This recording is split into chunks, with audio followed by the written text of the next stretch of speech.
Thank you so much for being here. This is part of our winter semester lecture series on building a civil society. For those of you who do not know, every semester the Kennedy Center for International Studies selects a theme, and we bring in many prominent guests, both scholars and practitioners, on that topic to address us so that we can consider important issues in global as well as national affairs. We also select a book of the semester that is made available to faculty and staff and many students on campus as well to read in anticipation of that lecture series. And the book that we chose this semester is The Upswing, How America Came Together a Century Ago and How We Can Do It Again, by Robert Putnam and Shaylyn Romney Garrett. And so we are so delighted that they are here with us. They're both very, very prominent scholars and thinkers and practitioners. I had the privilege at one point of being a student of Professor Putnam for a brief time. Robert Putnam is the Malkin Research Professor of Public Policy at Harvard University.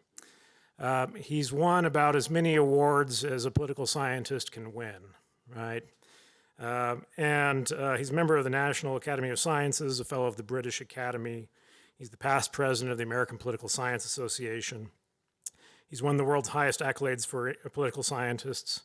Barack Obama awarded Bob the National Humanities Medal, the nation's highest honor for contributions to the humanities. He's written 15 books, translated into at least 20 languages, some of which are taught here on this campus. He has consulted for many presidents of the United States, as well as presidents and prime ministers in Asia and in Europe.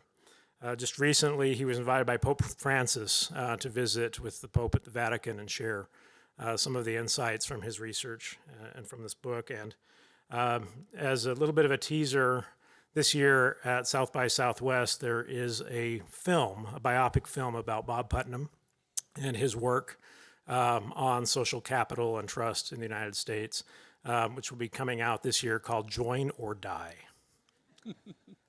Shaylyn Romney Garrett is also an award-winning writer. She's a change maker.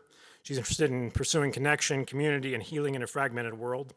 And she's co-author with Robert Putnam of The Upswing. Shaylyn provides thought leadership, both globally and nationally, on current challenges that we face.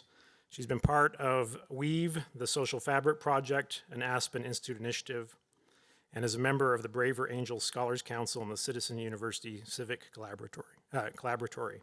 She's a social entrepreneur, and she will also be speaking at the Kennedy Center today at 5 p.m. on social entrepreneurship. She spent 6 years in Jordan building programs helping to catalyze youth social innovation in the Middle East.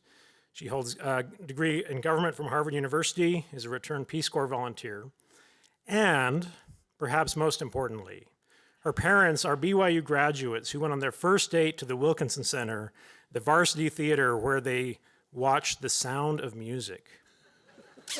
And now she's here with us. So please join me in welcoming both Shaylyn Romney Garrett and Robert Putnam.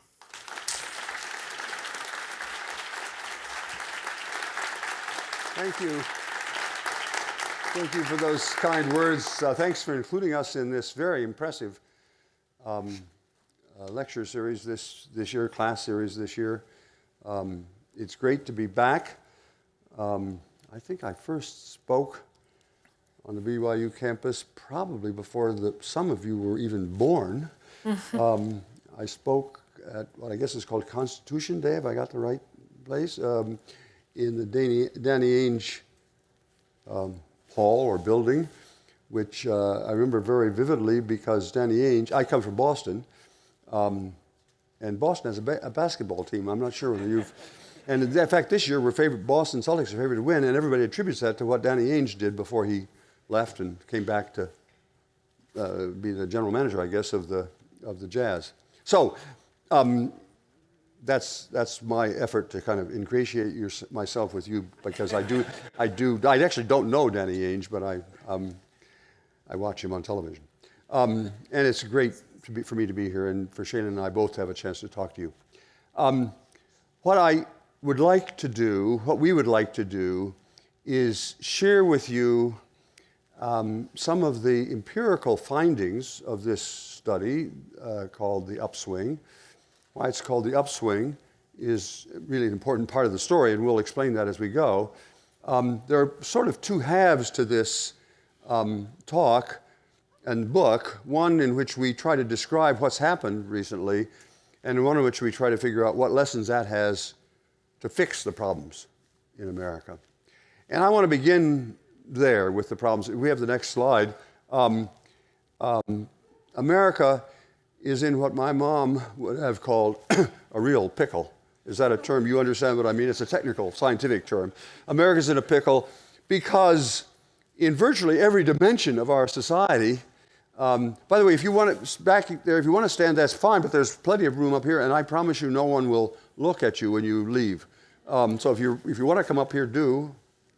No, okay. First of all, and some of this is not going to be surprising to you, some of it may be surprising, America is extremely polarized politically. And I'm going to show you some graphs and charts that illustrate data that are consistent with what I've said here. America is probably the most polarized politically than we have ever been in our entire national history, with the possible exception of the years between 1860 and 1865. You'll know what that means, and you'll know that means that it's a close call even, actually. By some measures, we're more polarized than we were on the eve of the Civil War. So we're really, really polarized. Separately from that, it turns out that we're also very unequal economically. The gap between rich and poor in America is probably higher than it's ever been in American history. That's a long American history. In that whole period, the gap between rich folks and poor folks has hardly ever been as big as it is today. And separately from that, the degree to which we connect with one another, what sometimes I've called social capital, but it just means connections with our friends and family and neighbors and community institutions, that also is at an all-time low. And lastly, our sense of being in a collectivity, of being a we, of we're all in this together, that is also at an all-time low. We're in a very, I would say, almost narcissistic period of our culture, focused on the self in many ways. And so now what I'm going to do now is the big question is, how do we get here? How do we get ourselves into this awful situation? And then the second question is, and Shaylyn is going to talk more about the second question, what do we do? What lessons can we learn from the history to help us? And we think there are very practical lessons that are applicable today, that you could walk out of here today and do to help turn this around. That's the bigger picture of the lecture. Okay, so far? So now I'm going to, if we go to the next slide, I'm going to show you just a couple of slides. I'm a numbers person. If you're a numbers person, this is your time. If you're not a numbers person, that's okay too. Just close your eyes and settle back. And if I say something interesting, your neighbor will nudge you. And I know that many of you will have at least skimmed this book. Actually, this is not a test. I'm just trying to figure out audience familiarity. How many of you have opened the book called The Upswing? Okay, so roughly half of you have, and roughly half haven't. So I'm going to be trying mostly to speak to people who haven't, so you get some sense of what's in the book. And there are a lot of graphs and charts in the book, and this is the first of them I want to show you. All the charts I'm going to show you are going to have the same format, so let's get adjusted to that right now. The horizontal axis is time.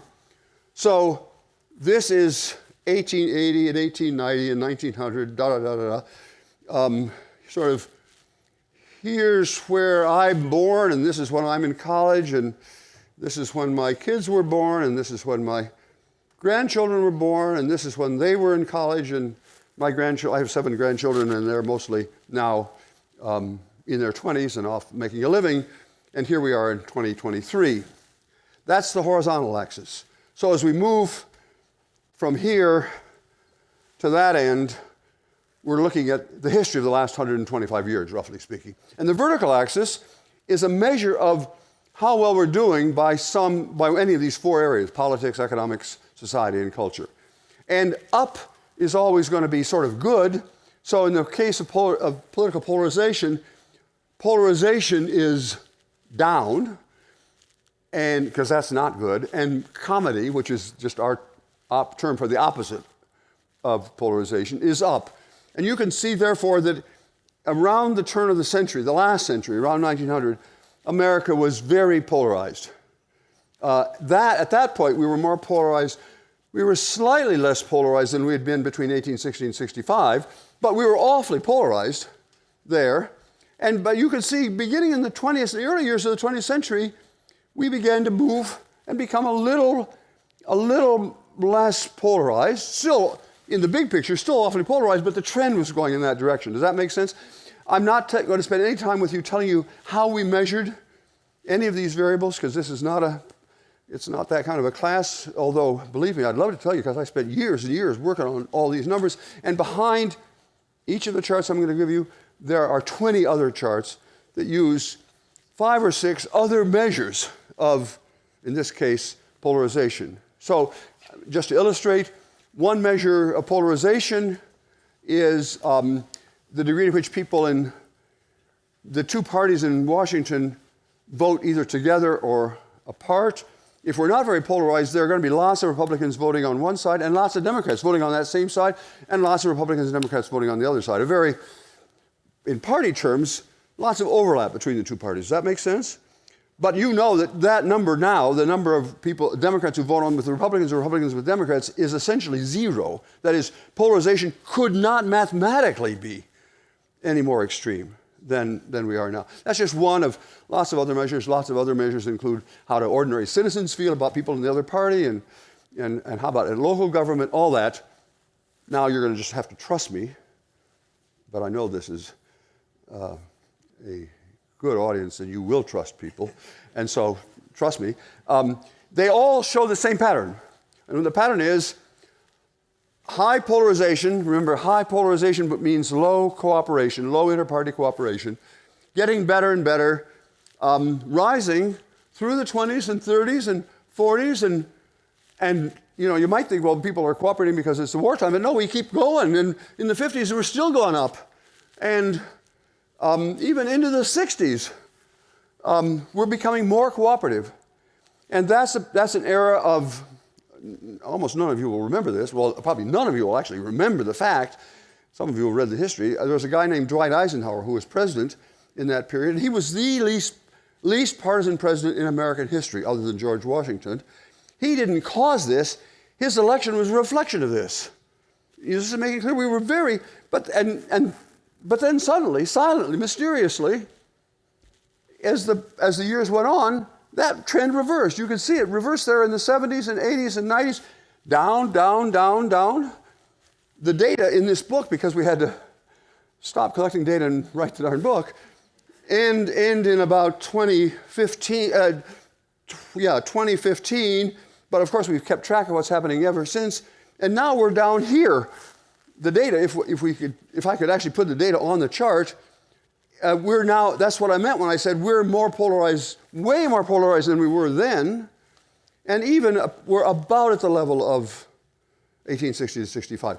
Does that big picture make sense? You understand, we were once very polarized, then we got more and more cooperative politically, lots of bipartisan collaboration, and then now we're back down in a very polarized state. You certainly knew that we were very polarized, but you may not have known how we got there. Now I want to show, then I'm going to be quicker on the next slides because you have the basic idea. If we have the next slide, we're going to be looking at inequality. What's my target? 25. 25, okay, well, we're not doing so bad. The problem is I love data, and I could spend hours trying to persuade you that the data is really exciting, but I know I won't. I'm not going to do that because we got to get on to the substance. So here is the vertical axis, same horizontal axis. Vertical axis here is inequality or equality. Up is equality, down is inequality. This is what was called then the end of the Gilded Age, the Gilded Age when there was a huge gap between the rich folks up on the Upper East Side of New York, all of whom had mansions and, in today's terms, billions and billions of dollars, and just, 10 miles south of there on the Lower East Side of New York, there were a lot of the huddled masses who were impoverished. And that was the Gilded Age, big gap between rich and poor. And then, but here we are in the first years of the 20th century that we're already beginning to close the gap. In absolute terms, gap is still huge, but the trend is in the right direction. There's a pause here. That's the Roaring '20s, when the stock market took off and poor people didn't have jobs, and therefore there was a big raising. The trend reversed here.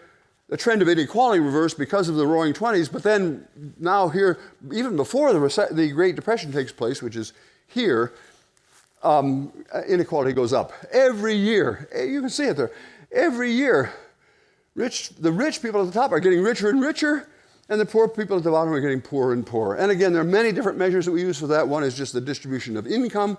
Another is the distribution of wealth, and before and after taxes, and how much chances there are mobility up for poor people to become rich. And so all of those graphs show exactly the same trend, getting more and more equal, rising up in the 40s, and then even into the 50s, and even into about 1960. And I want to give just a brief comparison. America in 1960 was almost the most equal country in the world.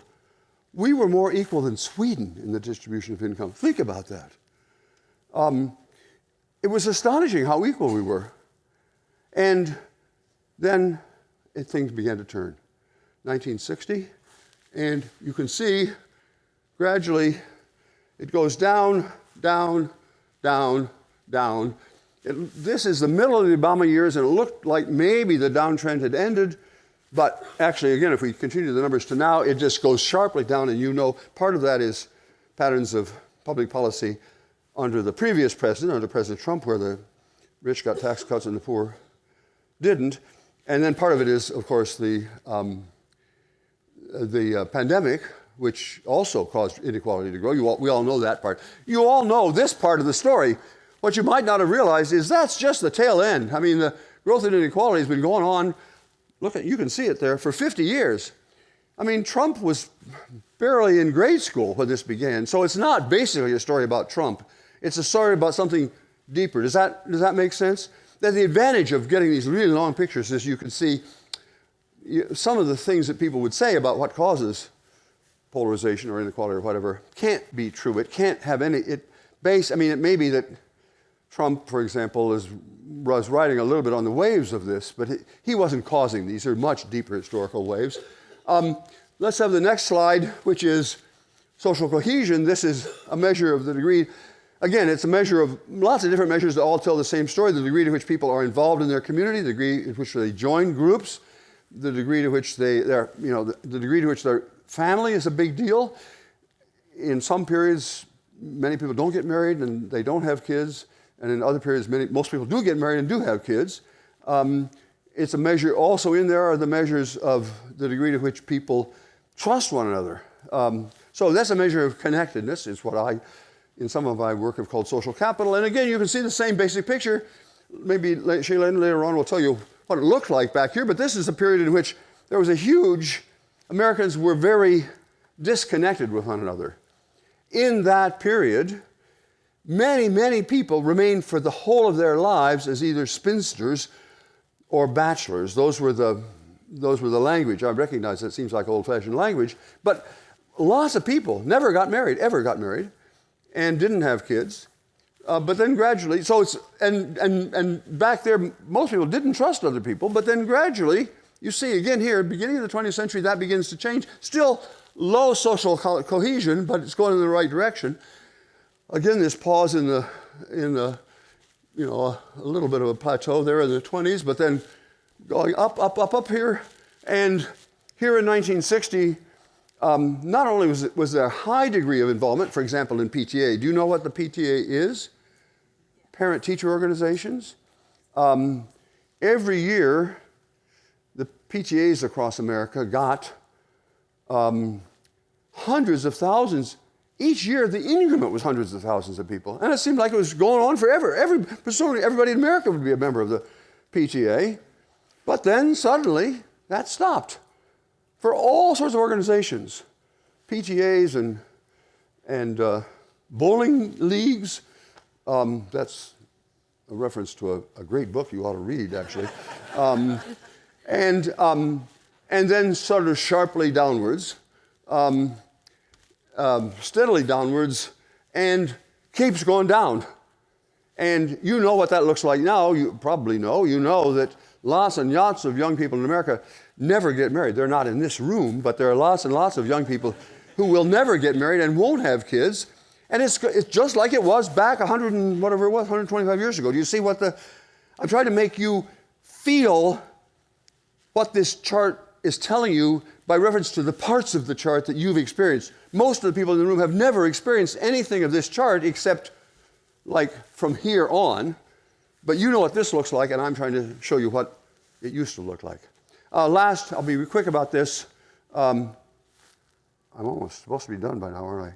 Yes? Okay. I'll be very brief. The last is a set of measures about the degree to which we feel culturally as if we're one.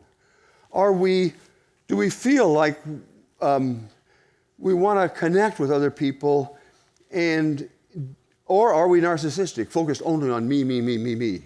And if we have that slide, this is what that slide looks like. I wish I had time to talk you through it. Indeed, I wish I had time to explain the detailed measures here, because it's the one I'm most proud of as a political scientist. But there it is, the graph. So let's put all those charts together.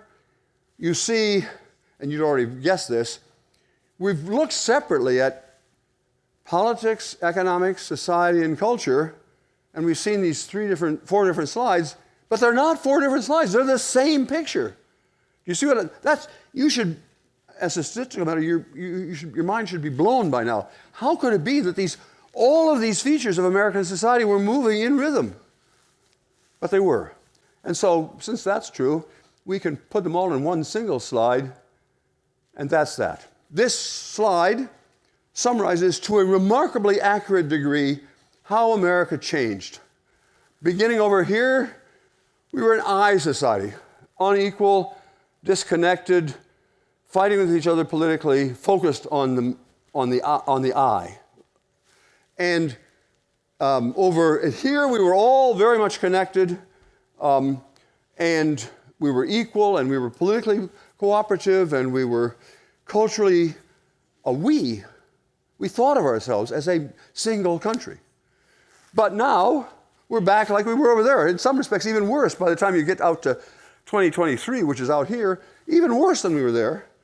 More unequal, more polarized, more socially isolated, epidemic of loneliness sweeping the country. I'm trying to echo the things you've heard about in public commentary now about the epidemic. The loneliness epidemic is a reference to this part of this whole graph.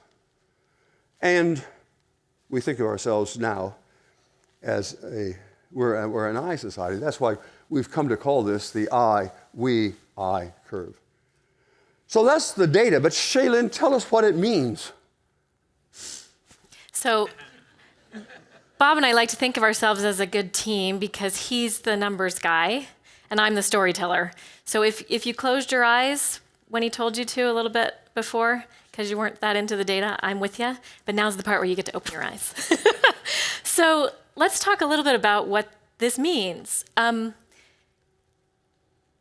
Bob's a humble guy, and he discovered this confluence of trends, which I just have to say, again, I'm not a numbers person, but even I can tell you how rare it is for this many measures, measuring this many disparate aspects of our society, to track the same trajectory over this long of a period of time. The correlation didn't just span a year, it didn't just span a decade, it spanned 125 years.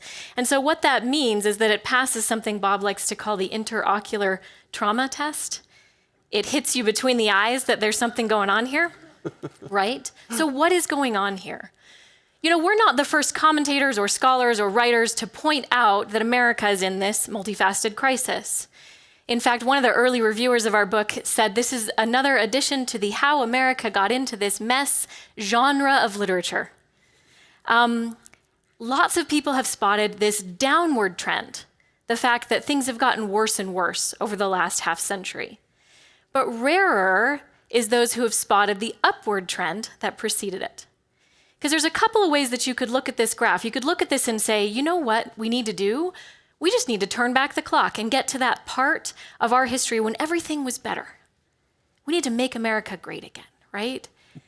And I want to be clear that that's actually not the message of this book. It's tempting to be nostalgic, to look back to a moment when supposedly everything was better.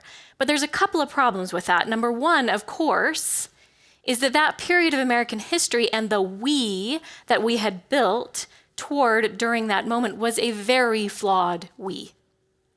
It was a we that did not include largely people of color, to a certain extent women, and many other groups, right? And so it was the moment when we came closest to realizing this aspect of the American project, but in a very flawed way. The other problem with looking at this graph sort of nostalgically is that it's not very helpful when you're in the middle of a crisis to look at another moment when it wasn't a crisis and say, oh, we really should do that.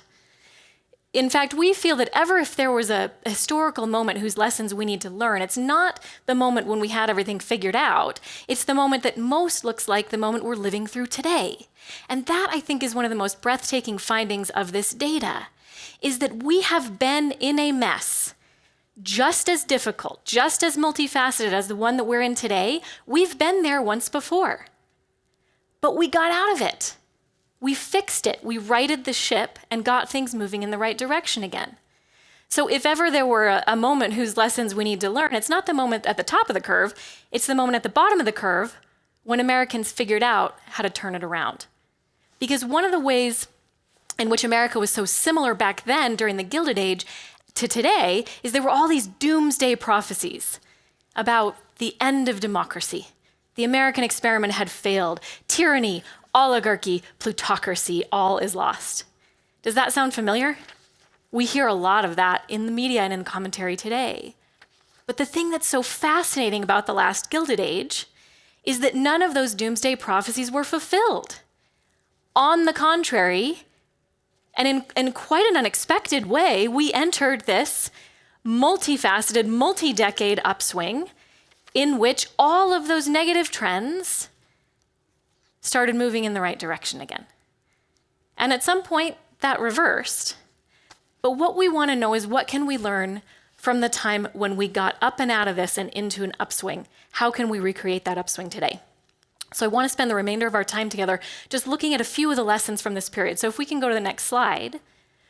What we want to talk about was, what did this moment look like when the Gilded Age gave way to the Progressive Era? That is the moment on the heels of the Gilded Age that historians refer to as the Progressive Era, the moment when this shift began to happen.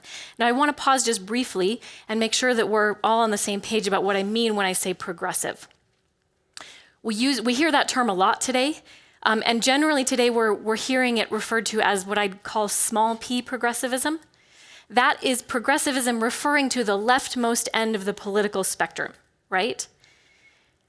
When we talk about the progressive era, historically speaking, we are not talking about that type of small p progressivism. We're talking about what I'd call maybe capital P progressivism, which is not a political ideology. It's a movement that happened in American history. In fact, historians have called this movement so diverse as to be barely coherent. It was a movement that consisted of Republicans and Democrats and housewives and industrialists and immigrants and blacks and whites and all sorts of people who came together. They didn't agree on everything. A lot of times they were fighting about what they were trying to do together. But they were all united by this galvanizing belief that something had to change and that individual citizens had the power to change it. That's the progressivism and the progressive era that we're referring to, okay? So what was it about this progressive era that was so magical? Well, if we go back to the fact that this is primarily a statistical story, the backbone of this story is the data, and we have all these trends that are moving in the same direction at roughly the same time. When you have those kind of confluence of trends, one question you might ask is, well, which one of the trends turned upward first? If we can figure out what statisticians call the leading variable, then we might have some clue as to what we should focus on today if we want to create another upswing. If we focused on which thing, what might pull the rest of these trends upward? Does the data tell us anything about that? Well, we have a bit of a bias in America. You might have noticed that we tend to think that economics drives everything, which comes a little bit out of the social sciences. A lot of times social scientists treat individuals as economic actors, and the rest is just details, right? And so you might think, looking at these graphs, well, certainly it was the economic inequality that started to fix itself first, because that's usually the front end of the story. And what's so fascinating about this data is that it turns out to be really crystal clear that that's not true.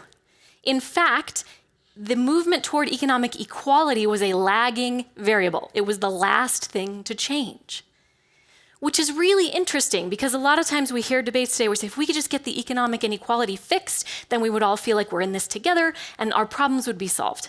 And that turns out not to have been how it worked last time. Now, don't mishear me. I'm not saying it's not important to focus on fixing economic inequality. That is an urgent and pressing issue in this country.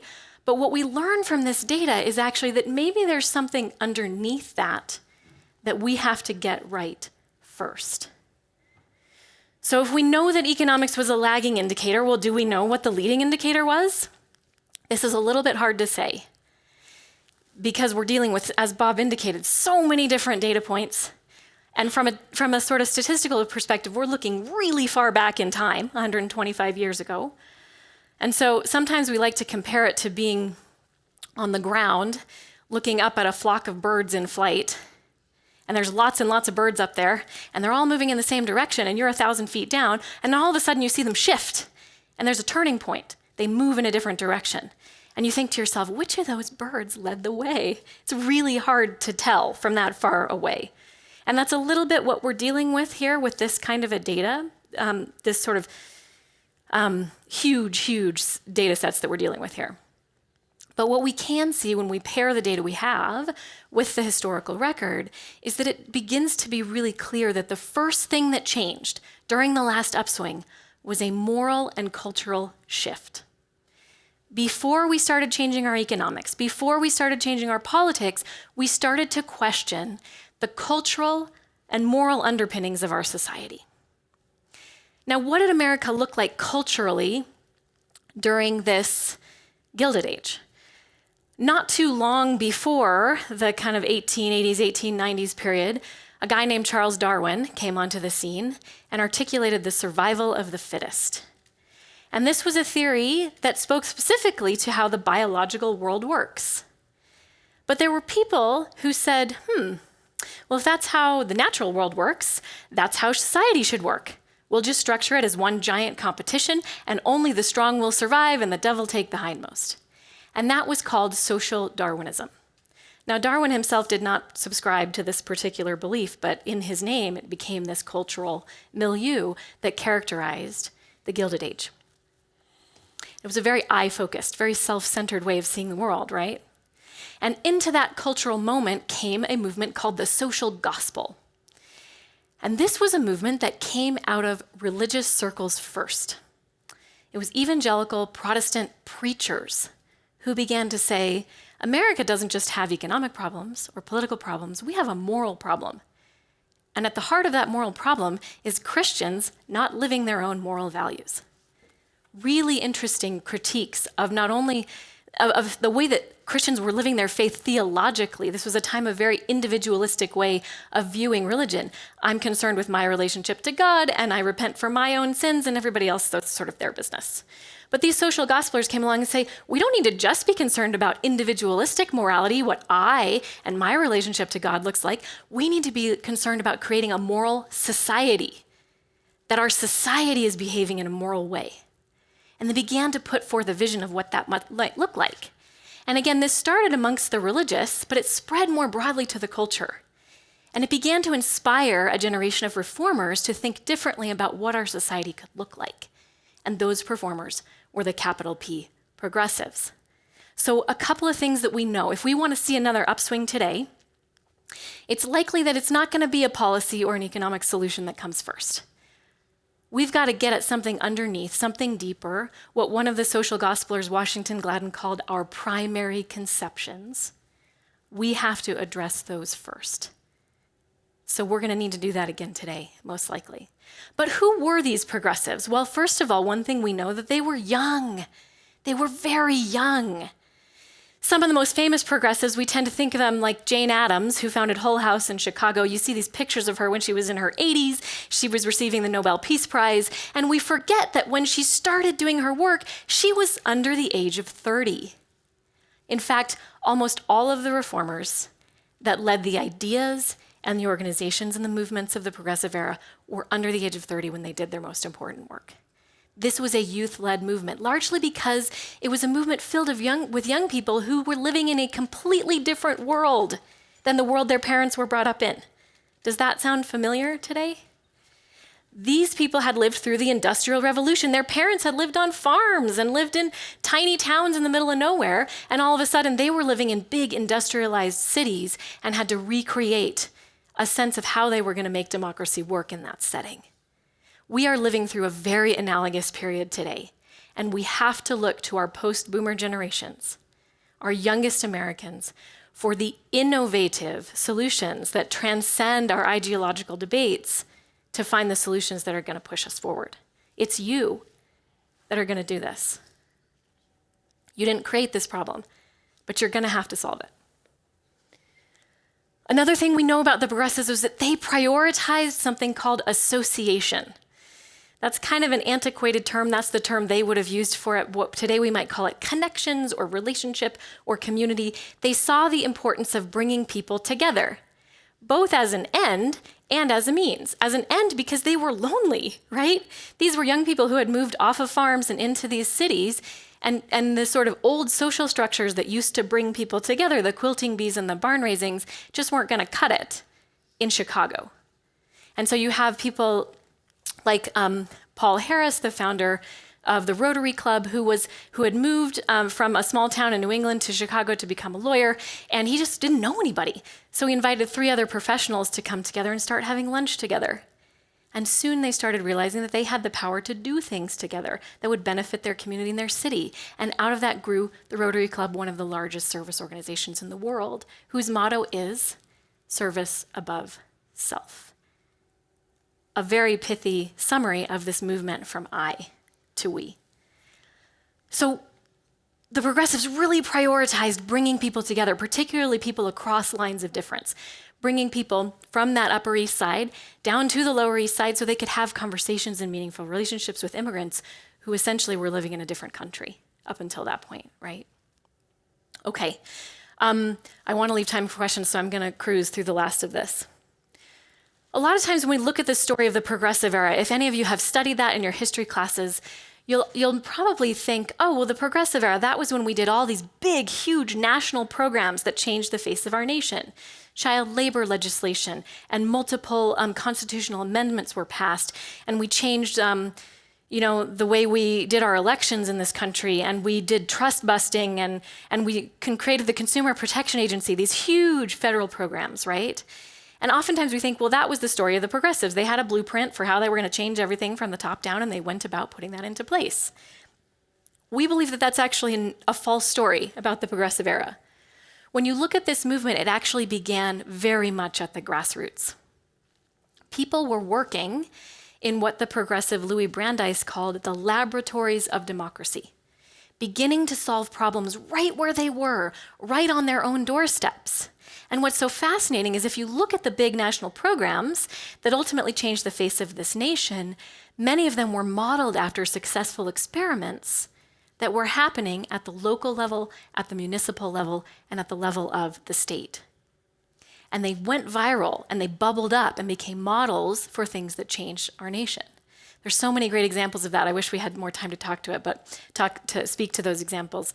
But we'll move on. This wasn't a movement that was blueprinted and laid out by some charismatic leader. Again, when we think about the progressive era, we think, oh yeah, Teddy Roosevelt, he led that movement, right? Well, the true story of Teddy Roosevelt was more that he was kind of a political entrepreneur. He was a guy who saw a parade and got out in front of it and saw all of these great innovations and figured out a way to create reforms that could be palatable across both across party lines and push those reforms through. He was not on the front end of this movement. He was more on the back end, right?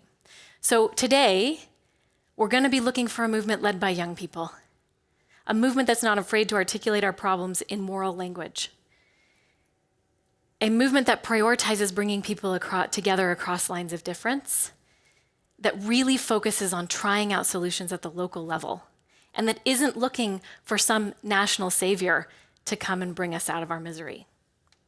Now, the very last thing that I'll say about this is we've shared all these ways in which the progressives did all these great things, and we're lauding them for having changed the direction of the country and saved America in many ways, right?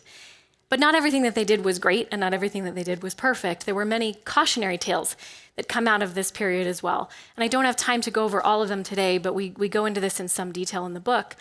But I will just say I want to highlight this. The progressives created a we in this country that was not inclusive. Their circle of moral concern simply did not extend to people of color, and to some extent to women as well. And they, not to put too fine a point on it, but many of these progressives were racist. And a lot of the structural racism that we are being asked to reckon with as a nation right now was actually built into these programs and these changes that fueled the upswing. But in a way that meant that the upswing had knit into it the seeds of its own demise. Because the needs of part of our society were sacrificed on the altar of progress. So if we want to see another upswing today, we cannot make that same mistake again. We cannot kick full inclusion down the road and racial reconciliation down the road and say, we'll deal with that later. We got to get the economics right this time. If we do that again, we're going to see this same up and down again. So those are some of the lessons from the upswing. We're super excited to hear what questions you have, but I just want to leave you with this parting thought, if we can just go to the last slide.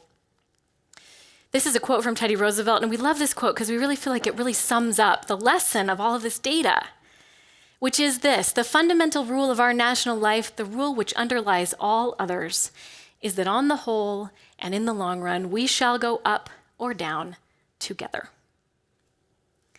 Whether we believe it or not, whether we want to do it or not, when we come together, we go up together. We're all better off when we're all better off. And now we have the data to prove it. We've been in a mess just like the one we're in today. The history shows us that there's hope of getting out of it, but we have to start today. We have to start in places that might be less familiar to us, places of the heart, places of connection, to rebuild that social fabric and that sense of cohesion that's going to bring us back toward we. Thank you.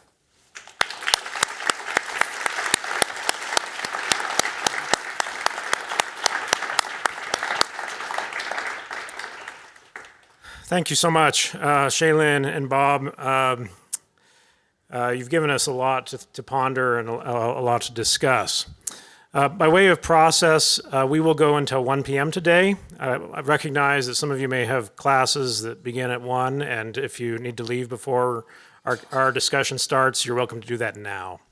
But we do have about 15 minutes, and thanks to this great technology that we brought in, we now have about 15 plus questions from the audience. We won't have time to address all of those questions. But I will try to group some of them together and pose them to our speakers. Again, we're very, very grateful that you made the trek down here today.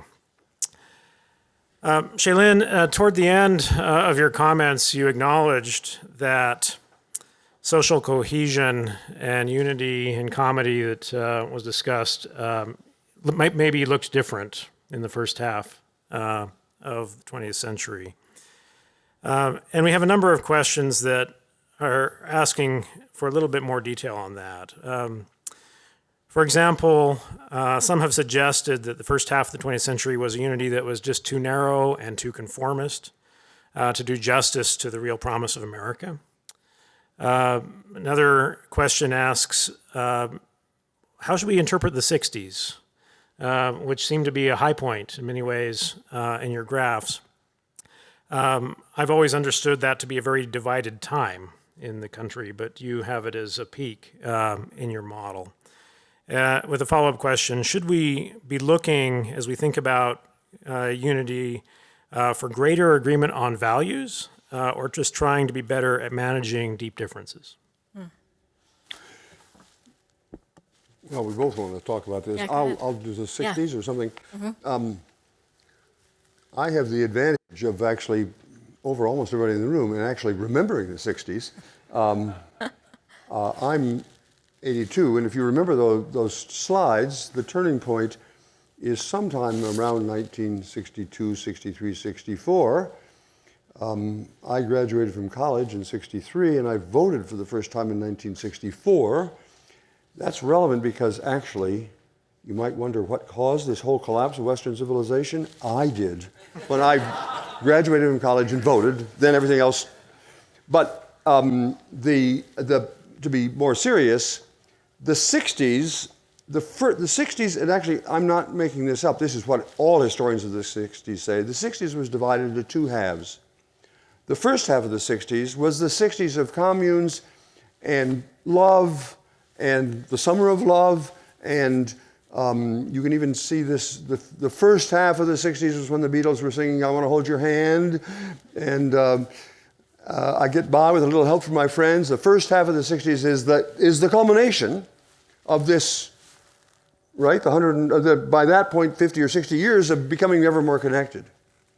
But then just like that, the second half of the 60s turns the corner, and the Beatles start, and I mean, I won't go through this, but I have to say this. The last song the Beatles ever recorded together was in 1964, I think, and I'm going to sing the lyrics, the whole lyrics of this capstone of the Beatles' period of togetherness. Here are the lyrics. I, me, mine. I, me, mine. I, me, mine. I, me, mine. You have to remember the banjo or the that's it. They're in their music, they captured this turn from a society that was becoming ever more we and maybe a little too we, and everything else was overturned. So the second half of the 60s is the bad 60s, so to speak, and that's what, well, probably none of you even remember that, but the bad part of the 60s was really bad. I mean, it was the Manson murders, and it was, we've actually done this test. We've asked different audiences, what do you remember? What is the 60s? And different audiences say different things. The older people who remember the 60s say it was the assassinations, because that's sort of what first happened. You know what I mean by, you may not even know what I mean by the assassination. That's Jack Kennedy getting assassinated, and then a few years later, Martin Luther King getting assassinated, and then Bobby Kennedy getting assassinated. And for some people, that's the 60s. For other people, it's about Vietnam.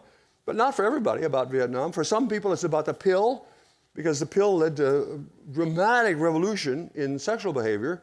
That was not linked really to the assassinations or to the Vietnam War. And then other people remember the gas lines and the raging inflation toward the 70s. There was a lot happening in the 60s. And we don't think, except for maybe me personally, we don't really think that there's any single cause, because it was a concatenation of all the things that we hadn't been taken care of, including race. And if you had to name the single thing that caused this reversal, it's the fact that we had not been taking care of race. And therefore, that was also the period of urban riots and the period of, well, it was also the period of the civil rights movement. Now, I'm going to turn to Shaylyn in a second to talk more about race, but I think one thing we want to say, I'll say this a little bit and then you can follow it up. Many people think, especially social scientists think, that history is determined. You find the laws of history and find that first economics changes, or maybe it's first something else changes, and then you go with the flow. We emphatically think that's wrong. I was trying to find a strong but polite term to say. We think that just is not true, that we're condemned by history. We think we can change, you can change things. Indeed, the only way that really serious change happens is because individual people decide they're going to change things. And that's what happened in the I'm going to get carried away here because I mean this, and I'm talking to the younger people here. You did not cause this, just like your counterparts 125 years ago did not cause it. But the only way we're going to fix it is if you decide, together with some of your colleagues, to fix it. That's the way it worked last time. And so don't allow yourself to believe that there are laws of history which condemn you sometimes in the 60s to get better and sometimes in the 60s to get worse. That's not true. It was that people decided the kind of society they wanted to move toward. I'm not pointing just at you, but I am pointing at you. Go ahead. I'm conscious of time, so I'm going to give a really brief answer about race. And I want to just say, we did write an entire chapter about this in the book. There's also a New York Times op-ed that we published summarizing the findings about race. So if you're interested in digging in on this, I recommend that you look those up. But I'll give you a quick summary, and I'll just build on what Bob said, which is that, that two halves of the 60s really manifested with the civil rights movement as well. In the early 60s, we finally built toward this we. We saw it in the data. We were culturally more oriented toward we than ever before. So it's sort of a no-brainer that was the moment that we finally decided we could pass civil rights legislation. And the majority of Americans were behind that. And then when it came time to actually implementing that legislation, and the Johnson administration said, okay, here's what we're going to do to actually make things equal, Americans were like, white Americans, not in my backyard, right? And we see a huge white backlash to the civil rights movement happening when the Civil Rights Acts were beginning to be enforced, basically. And so it's hard to say whether that white backlash to the civil rights movement drove a broader cultural turn toward I, or whether we were already turning inward and turning toward I and circling the wagons racially was just a part of that phenomenon. We can't say. But those two phenomena were deeply intertwined. And they certainly reinforced one another, such that the more individualistic we became, the less we were willing to work toward true equality between the races. But I will also say this, that racism that was built in to the upswing, what happened with the white backlash was really just the exposure of the fact that we had never done the work of racial reconciliation underneath the surface. Yet another proof that you can legislate things into existence, but if people have not changed their hearts, nothing changes, right? That moral and cultural shift has got to lead. So we can pass all the laws we want saying we're going to be equal, but if we don't do that work in our hearts, in our lives, in our communities, to see one another as true equals, nothing's going to change. And that's the story of what happened. That's a brief summary of the story of what happened in terms of how this story relates to race. Thank you. Thanks to both of you. All right, 90 seconds each on this one, okay? Two related questions. It's possible that some people walking out of here today, having looked at Bob's graphs, will feel sad. When you find reasons for optimism, what are they? And then secondly, this is a very personal question from Robert Rex, and thanks Robert, maybe he's the one that you pointed at, Bob. He says, hey, I'm 26, what do I do starting today? Yeah. Take the first one, yeah. Second one. So this is a somewhat religious setting, so I'm going to quote actually from one of the greatest religious leaders of the 21st century. Sadly, he died prematurely. His name was Jonathan Sacks. Jonathan Sacks was the chief rabbi of London. He was also one of the world's greatest moral philosophers, and to my great pleasure, he and I became personal friends.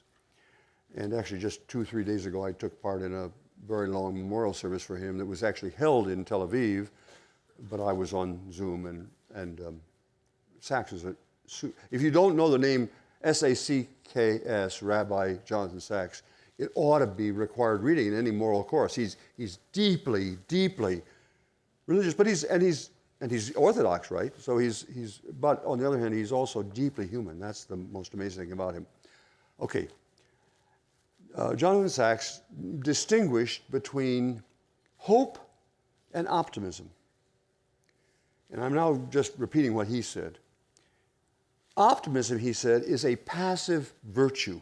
He's a religious guy, right? So he uses words like virtue. A passive virtue. If you're optimistic, it's you're standing back and you're looking and you're seeing trends going up or trends going down. But hope, he said, is an active virtue. Hope is saying, I can see how things could go in the right direction, and I'm going to do my darndest to make them go in that direction. Do you see the difference between whether you agree with Jonathan Sacks's theology or not? It's a very useful distinction. And it's useful to us because I think both of us, we don't know whether we're going to be optimistic or not. I mean, it's really hard to predict the future, as Yogi Berra said. It's especially hard to predict the future. But we're hopeful. Because now you should see what I mean by that. We can see how it could go in the right direction. And we want to, both of us, actually, I'm trying to change America. Not just to observe it. I hope you see that. And I'm not ashamed of that at all. Even though I'm an academic social scientist and I count things and so on, I want to change America. Of course, who wouldn't want to change America? And that makes me hopeful, whether or not I'm optimistic. Does that make sense? And I think the people in this audience, the students in this audience, are uniquely equipped to lead America into a more hopeful space. We love sharing this message at Christian colleges and universities because you already have the language. You already have the concepts that we need infused back into our society, back into our conversations about policy, right? What is the moral framework under which this nation, this society is operating? We need articulate, not just social entrepreneurs, not just political entrepreneurs, not just economic entrepreneurs. We need moral entrepreneurs who are willing to take that voice and infuse it into the public square in unique and innovative ways. I'm not going to tell you how to do that. That's a tough one, right? In a very secular moment in American history, for people who have a deep sense of virtue and a deep sense of right and wrong to come in and say, hey, we have something to add to this conversation and we're not going to be shy about it. That's what happened last time. I'm not just saying this because I'm trying to stroke your egos here, right? That's actually what the historical record says changed America the last time. So that's one thing that you can do is find your voice. Figure out how what you know in your heart and in your own spiritual life, how can you translate that into the public sphere? And the other thing that I will just say is go and talk to your neighbor. I'm a little bit preaching to the choir here because on measures of social capital, Utah is off the charts, right? But people come to us all the time and say, how do we fix disinformation? How do we fix all these big problems, political polarization? And I say, do you know your neighbor's name? When was the last time that you asked them about something important, a way that you could get to know them? And people say, I don't know, right? The solution to these big problems is surprisingly granular. So you need to not get overwhelmed by how big the problems are and just start right where you are. One conversation across a line of difference tomorrow. Religious difference, political difference, demographic difference. Maybe you have a conversation with your grandmother, right, to get her perspective. Start there and grow from there because that's the only way that we're going to reweave our social fabric. Thank you. And if this discussion of active virtue appeals to you, please join us next Wednesday at noon in this building on the 3rd floor. Sharon Eubank will be speaking on the topic of putting the human in humanitarian efforts. And we hope to see you there. Please join me once again in offering a hearty thank you to our speakers today.